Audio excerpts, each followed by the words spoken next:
All right, here we go. This is it. X-Force number 21. Why is this issue significant? Well, for me, I was just kind of enjoying the story.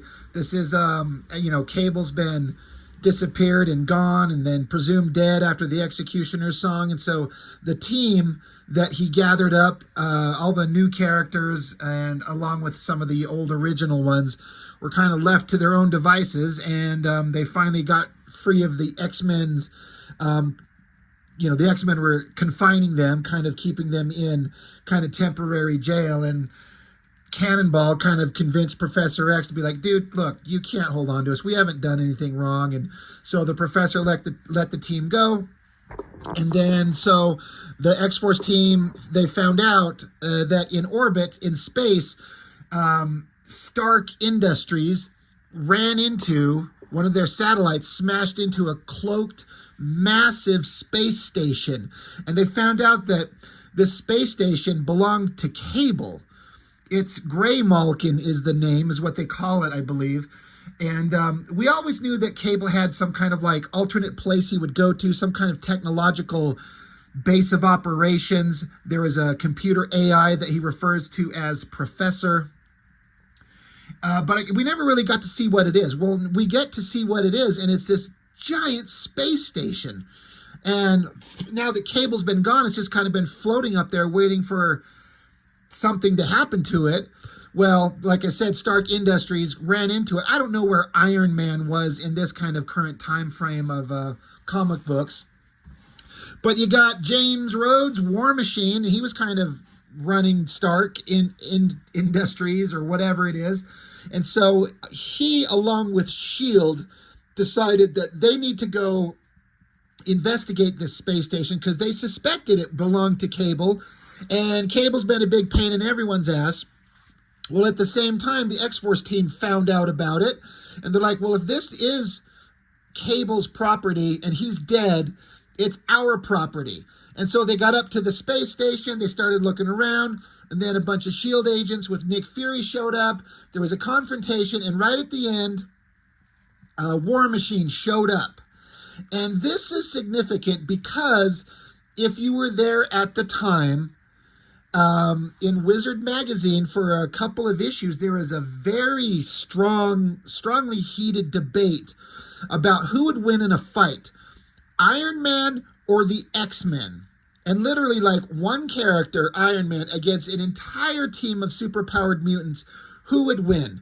And the guy who worked for Wizard magazine, whichever guy it was, he was adamant that Iron Man could slaughter the X-Men without a second thought, without even trying, that it would be so easy for him, is what I remember it being. And then a lot of the fans were saying, dude, you can't have one man in a suit of armor take on the entirety of the X-Men and all the characters that could mean, because they've got all these different powers. They've got telepaths, they've got teleporters, they got guys that can shoot lasers, guys with claws and knives and guns and everything. You think Iron Man can take them all out? I'm on the side that, yeah, Iron Man's pretty fucking tough, but he would not be able to defeat every X-Men at one time. But that's my opinion. So this issue is significant because as far as I know, this was the only attempt to kind of address that issue. It's not X-Men, it's X-Force, and it's not Iron Man, but it's War Machine. But it's the closest we'll ever get to kind of getting any kind of resolution to that idea. Cover here on issue 21 by Greg Capullo, great artist. I was really, really getting into his work at this time.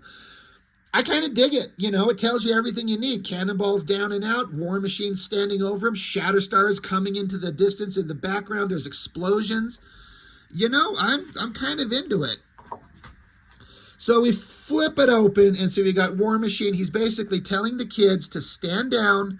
You need to ease off, you lose the attitude, and submit to the proper authorities or go down the hard way. And Cannonball's saying, you know, X-Force really only knows how to do things one way. I like technological stuff. I like machines and science fiction, you know, vehicles, technology, computers. I kind of find that stuff kind of fascinating in a science fiction kind of story. And so I like stuff like this. It's like the readout that War Machine is getting on the X-Force team. It says target 1, Cannonball, kinetic propellant field generator. Shatterstar, genetically enhanced soldier. Richter, seismic wavelength generator. Lila Cheney, teleportational warp generator. Sunspot, solar absorption emission. You know, absorption and emission. God, I can't speak.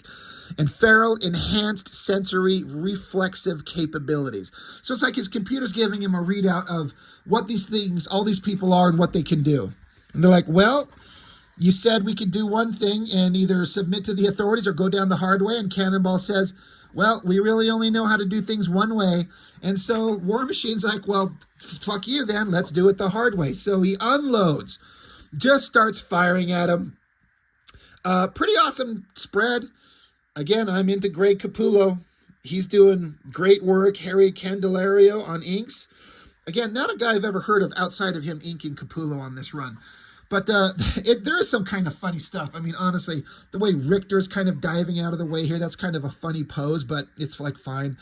Farrell's jumping out of the way. Shatterstar's jumping out of the way. I like how Cannonball is up here bursting with his powers, taking off. Lila Cheney can't do anything except teleport, so she better get out of the way. I like how Sunspot is just opening fire, shooting back instantly. Like, you know, he's just, boom, hitting back. So the fight's on. You got War Machine just unloading one of his weapons into Cannonball. And of course, if you understand Cannonball's powers, he's nigh invulnerable while he's blasting. He'll tell you that. You know, he says, pop all the caps you want to, Shellhead. Ain't going to do squat against my blast field either way. So War Machine's like, well, apparently not. So using his technology, he kind of does some calculations to pivot the weapon around, shoots at a different angle, blows a hole in the ceiling, having a bunch of rubble fall down and smash onto Cannonball. You know, you'd think with his blasting powers that rubble and debris falling on him wouldn't knock him out of the sky, but, I mean, that's what happened. So while this damage happens, remember, they're up in a space station, and the AI called, you know, Professor, it's alerting them. It's like internal systems damaged. They're like, hey, you're damaging me. Chill out. Richter gets behind him and does this, his like earthquake, what did they call it? How do they refer to it over here? Richter, seismic wavelength generator. Yeah, his seismic vibration powers, you know, smacking into War Machine there. And from the other end, Sunspot's blasting him, knocking him down again. And War Machine's like, yeah, you guys do pack a punch, so I'll just have to retaliate in kind. So he starts firing here. It does say rubber bullets deployed. This shot I both like and also think is weird. I'm going to bring it up close. This face shot on War Machine, it's like you can see gritted teeth, like the mask is movable and, reflecting the expression of the guy inside it. It's kind of weird. I don't like it in as much as when I would draw a thing like this, if this was up to me.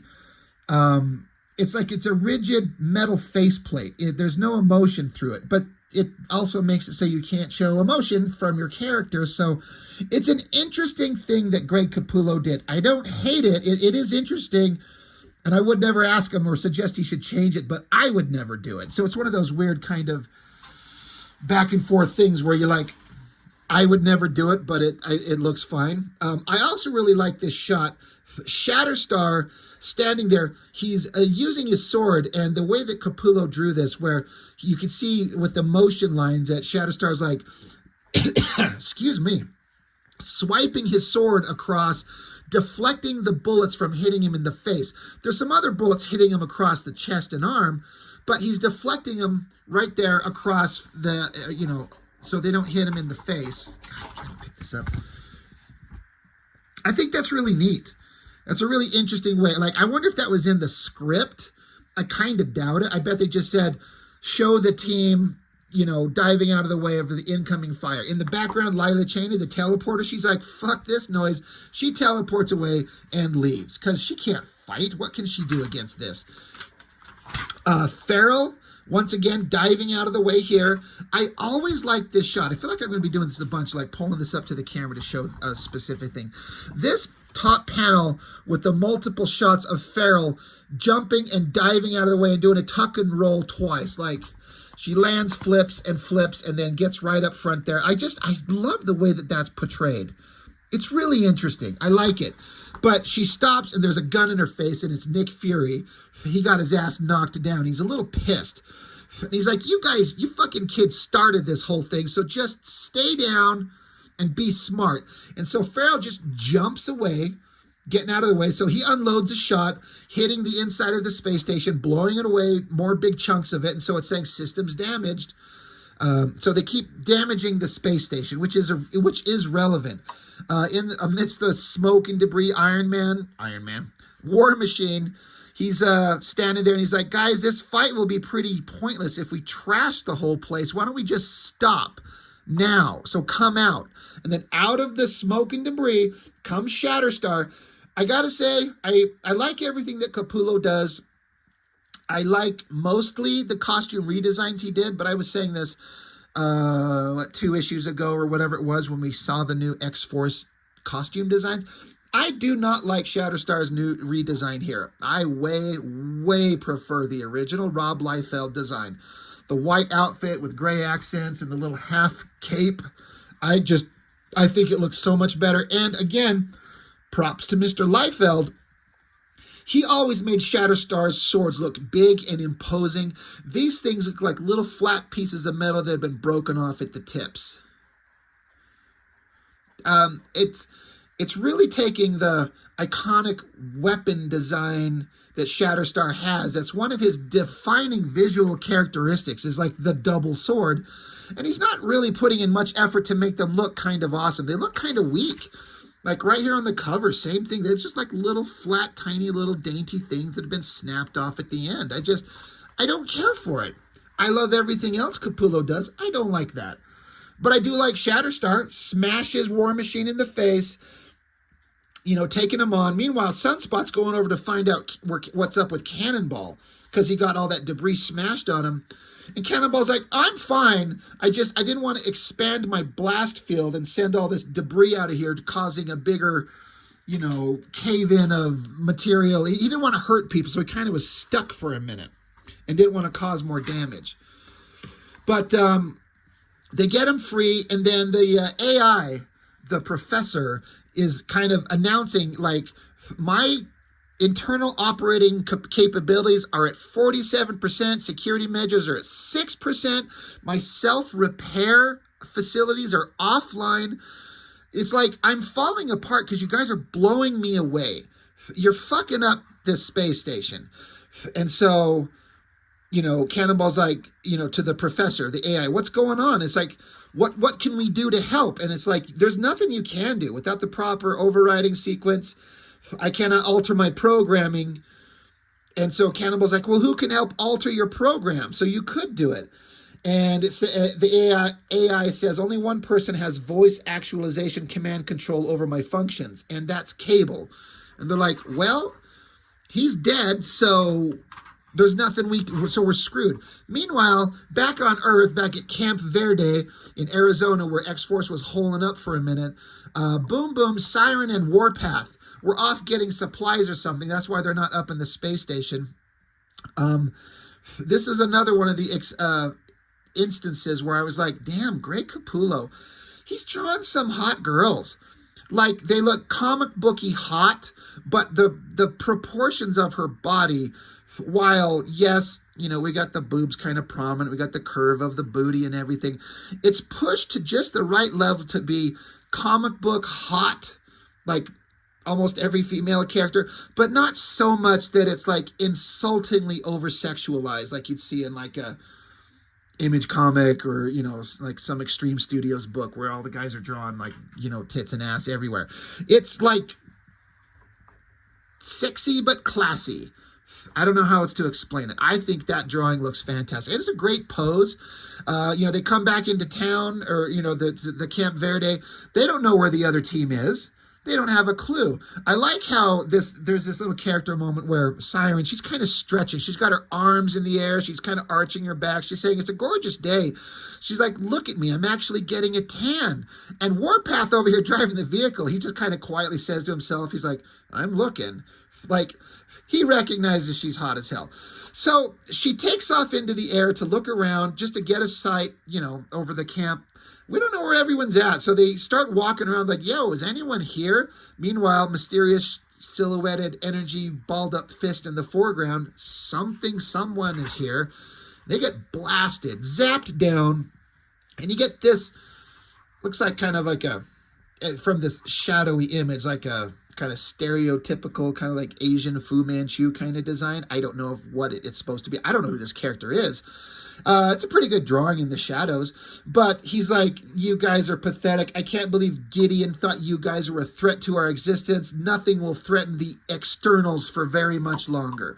So future storylines being built up. Speaking of other storylines that are going along in the comic, I was talking about how I was kind of pissed off in the X-Force series with the treatment of the character of Domino, because the character that had shown up, presumably from her first appearance, was never the real Domino anyway. It was Vanessa, the shapeshifter, who was intentionally trying to look like Domino so she could infiltrate the X-Force team and take down Cable because she was being blackmailed. And once that was revealed, we found out that the real Domino was being trapped by Tolliver, this other bad guy, and Cable set her free. And he said, go find my team, go find the kids that I've been taking care of, and help them. And real Domino's like, I have no idea who these people are, but I'll go do it because you're Cable and we're friends and you asked me to do that. And so all that backstory is where this storyline is picking up. So you got Grizzly, who's part of the old six-pack team that Cable used to run with Domino. She ran into him, and I think it was in the last issue. And then they're stopping off to go meet one of the other members of the six-pack. His name is Hammer, whether that's like a code name or I don't think it's like his actual name. It's like a code name. But it's been established that he's been paralyzed, like completely, and he's pissed off and he hates Cable. He blames Cable for that. So they stop in to see him and kind of chat him up and like, hey, do you know where Cable's at? Do you know anything about that? Make sure I'm not skipping a page. They're like, well, Cable's dead, but we've got something to do with his legacy, meaning the X-Force team. We got to go help them, and we need your help to do it, I guess. Anyway, back up in space, we get an outside shot of the space station, and it's just exploding outside, just boom, boom, boom, boom, boom, because of the damage from all these superpowered mutants fighting a war machine. So explosions everywhere, and GW Bridge, he's been up there, he's been part of this because he hates Cable too. He's yelling at Cannonball. He's like, this is your fault. You guys are so stupid, just like Cable. You're stubborn and stupid. Cannonball's like, we have as much a right to this legacy as anyone else. Bridge is like, you punk, if we lose all this hardware, it's because your stupid fixation with Cable. And Cannonball gets sick of it and knocks his ass out. Boom. War Machine comes up behind him, says, let the man go, Sam. Fight's over before there's nothing left of this craft to salvage. So Cannonball's like, then let it go that way, War Machine. What do all of you want with Grey Malkin anyway? To build more weapons? To make better guns? And so War Machine stands there, and Nick Fury comes up and he says, well, what do you want to do with all of this stuff? And Cannonball just kind of quietly says, I just want Cable to have left us something. Meanwhile, more explosions happen, like the whole place is just falling apart.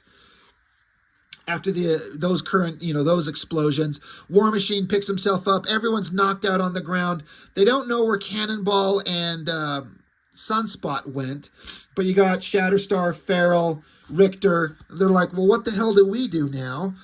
Right then, Lila Cheney, the little teleporter, who's like the greatest gift the team could have, because without this teleporter, just to beam them around literally anywhere in the universe, X-Force wouldn't be doing shit. But she took off earlier, but she's back. She's like, hey, I'm here. Let's go. So they gather everyone up, and, Farrell's kind of knocked out. But they're like, we got to get out of here. we'll have to let Cannonball and Sunspot do whatever the hell they're going to do. So in another kind of like central chamber, I kind of like this part because I can see this in like a Star Wars or a Star Trek movie. There's like a central kind of computer setup and like a holographic representation of the space station itself. And I have to say, being a guy who likes sci-fi stuff and vehicles and machinery, I think the design of this space station looks really cool. They really did this really well.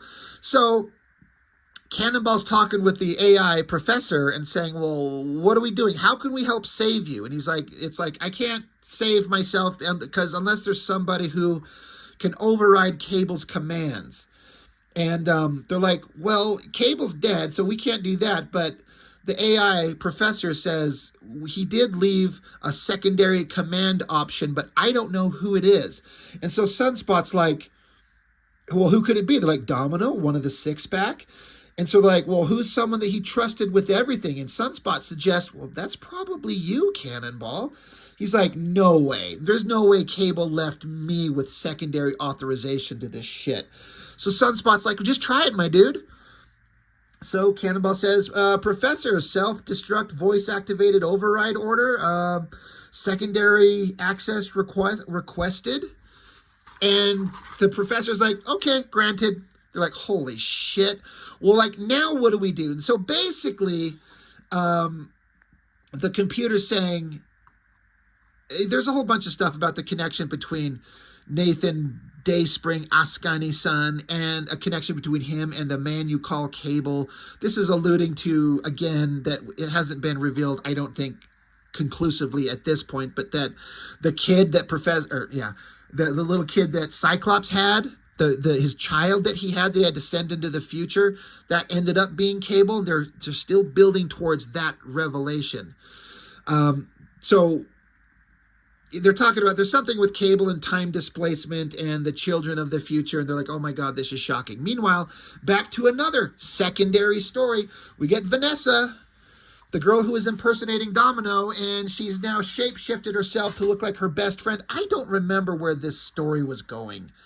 Vanessa was losing her mind, and so she just decided to look like her best friend. The only thing interesting about this is that these girls are out on the town, and they're stopping at a bar.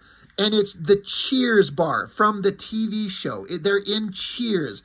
There's Norm, I can't remember the name of the guy that does the mailman guy, Fraser and Lilith.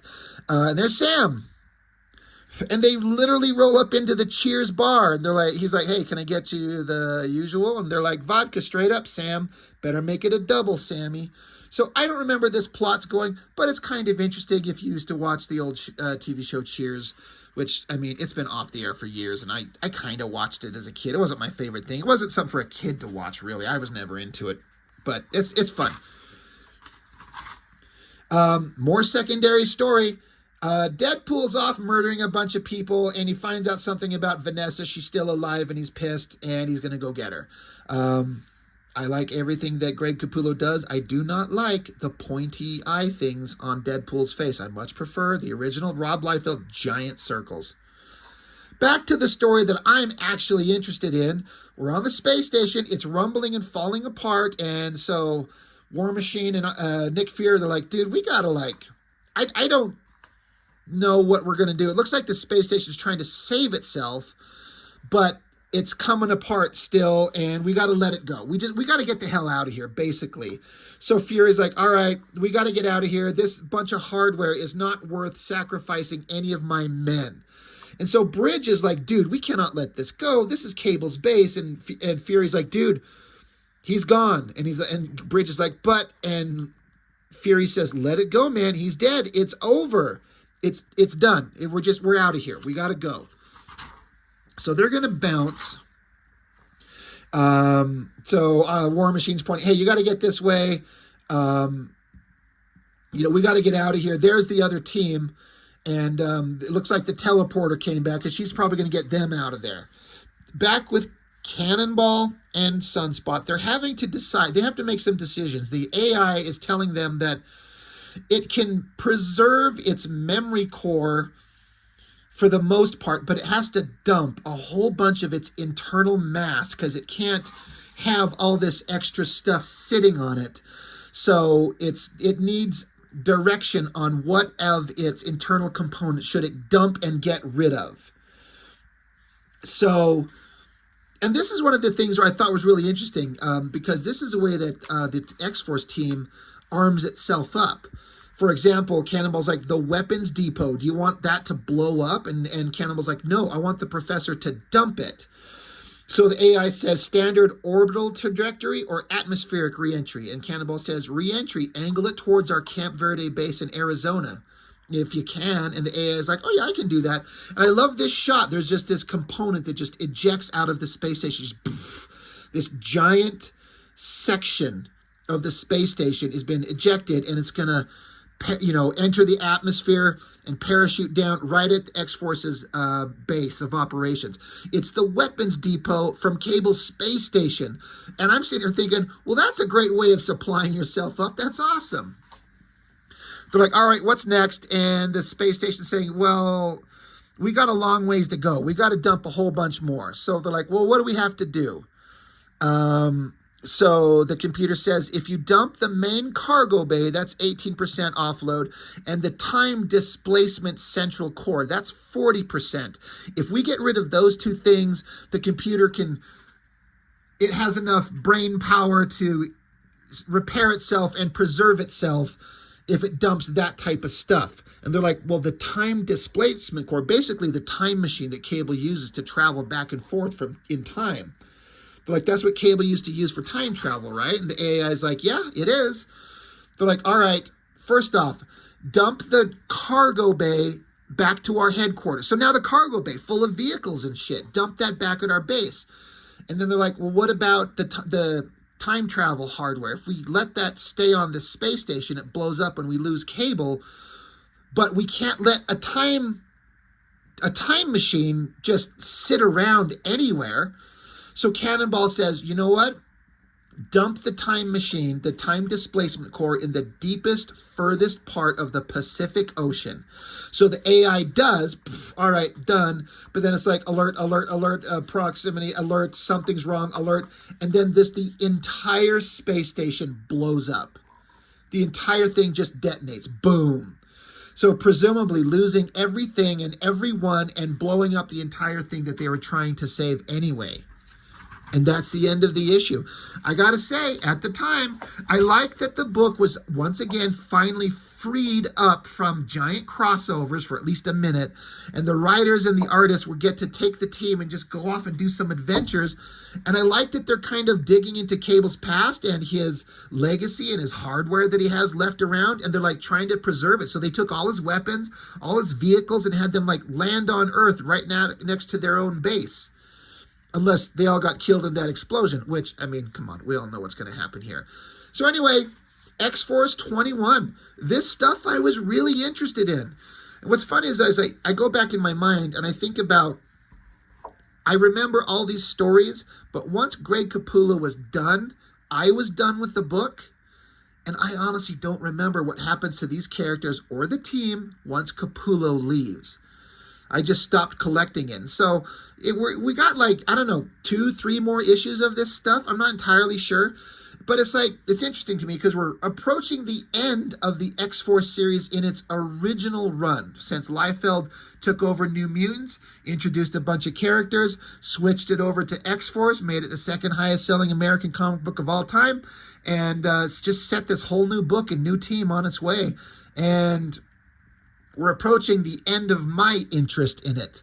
It went on for quite a while, but I lost track. I never collected it on the regular again. There was like some short storylines way in the future that I got, but by that point, the connection to the original iteration of the team was long since gone. I don't know where Shatterstar is these days. Last I knew, he was palling around with X-Force and they turned him gay or something like that. Farrell, I think, died. Warpath, it's like they changed him from being the giant muscle man, like the Colossus of the team, to a slimmed down badass warrior. And yeah, I just don't know where any of these characters are anymore. I haven't read many X-Men titles currently in years, decades even. So I don't know. It's just kind of interesting to be going through all these books that I used to collect and enjoyed them so much. And certain ones of them are coming to an end. Like after a couple more issues, the X-Force in its original run is done as far as I was concerned. It's over. I know they've done a whole bunch more reiterations of it. And I actually recently did the Uncanny X-Force, which is badass. It's a really good run. But anyway, it's a good run of comics, you know.